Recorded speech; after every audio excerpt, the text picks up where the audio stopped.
NASA's Artemis II is the first crewed lunar mission in over 50 years. 4 astronauts will venture around the moon, preparing humanity for a long-term lunar presence for scientific discovery and exploration.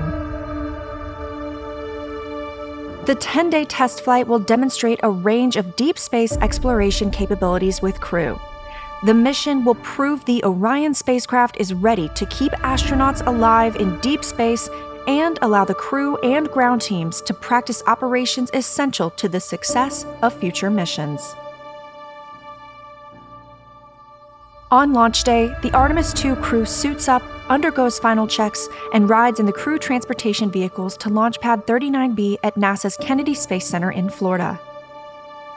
Stacked on the mobile launcher, NASA's 322-foot-tall SLS, or Space Launch System rocket with the Orion spacecraft awaits the crew, having made its 4-mile journey from the vehicle assembly building on the crawler transporter to the pad. The launch team fills the SLS propellant tanks with over 700,000 gallons of liquid oxygen and liquid hydrogen, and verifies guidance, communications, and avionics. At 12 seconds before liftoff, the hydrogen burn-off igniters fire. About 6 seconds later, the rocket's 4 RS-25 engines ignite. When the countdown reaches 0, the umbilicals retract, giving SLS and the crew in Orion the clearance to begin the journey. The 6 million-pound moon rocket produces 8.8 million pounds of thrust to accelerate towards space. 75% of this power comes from the 2 17-story solid rocket boosters, each producing 3.6 million pounds of thrust.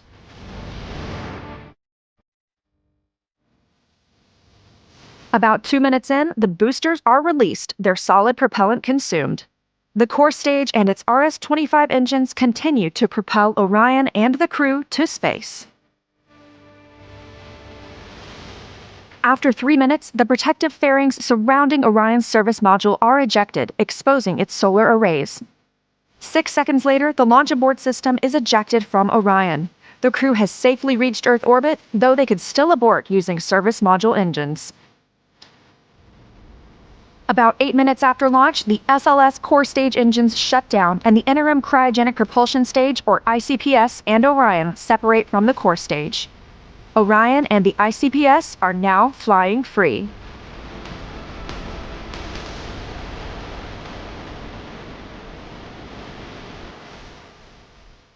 Orion's 4 solar arrays deploy, powering the spacecraft and charging its batteries for when it moves out of direct sunlight during the journey to the moon and back. After a 90-minute orbit, the engine of the rocket's upper stage, or ICPS, ignites to raise Orion to a high Earth orbit. The Artemis II crew and Mission Control in Houston then began a nearly 24-hour systems check while the astronauts are still relatively close to Earth, familiarizing themselves with their new home for the next several days.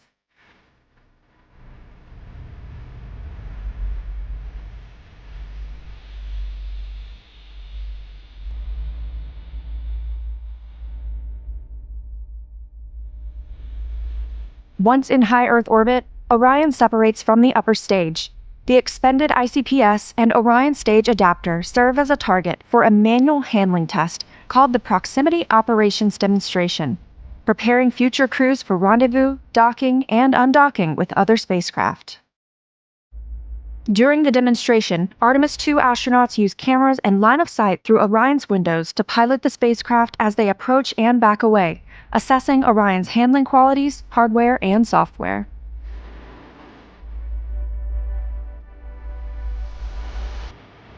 Following the demonstration, spacecraft data is collected to verify system performance, such as life support, communications, and navigation, ensuring Orion and the crew are ready for the voyage ahead.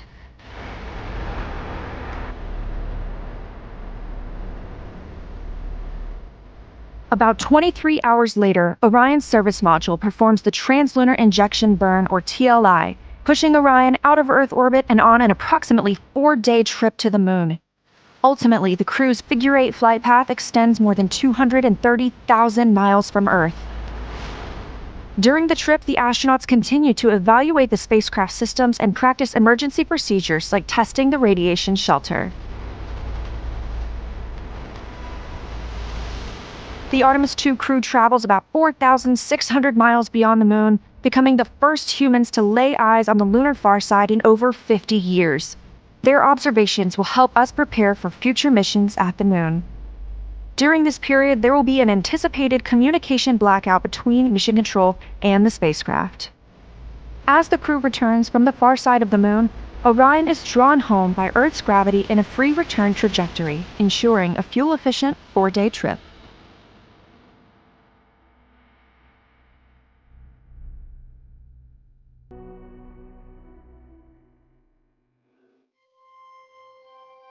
Before entering the atmosphere, Orion's crew module separates from the service module.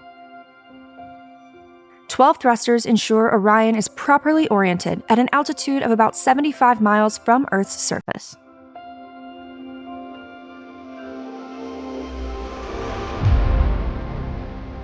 Orion and the crew enter Earth's atmosphere at a speed of nearly 25,000 miles per hour.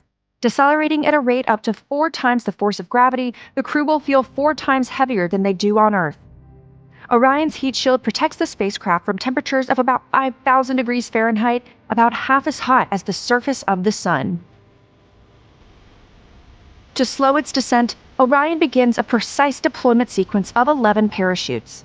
3 forward bay cover parachutes first separate the protective thermal cover that sits over the chutes. 2 drogues slow and stabilize the crew module, then cut free. 3 pilot chutes lift the 3 main parachutes, deployed at an altitude of 9,000 feet and traveling 130 miles per hour. These chutes slow the crew module to a speed of less than 20 miles per hour. After traveling more than 595,000 nautical miles, Orion splashes down in the Pacific Ocean, about 50 nautical miles from the California coast, just 16 minutes after entering Earth's atmosphere. After splashdown, a recovery team that includes the U.S. Navy, Air Force, and NASA approaches Orion. The team ensures it's safe for the crew to exit before divers help the astronauts onto an inflatable front porch, hoist them into helicopters, and fly to the recovery ship. Orion is towed into the ship for its return to Kennedy Space Center. Their mission complete, the crew is flown back to land and step on solid ground for the first time in 10 days. This is Artemis II. Learn more about Artemis at nasa.gov/Artemis.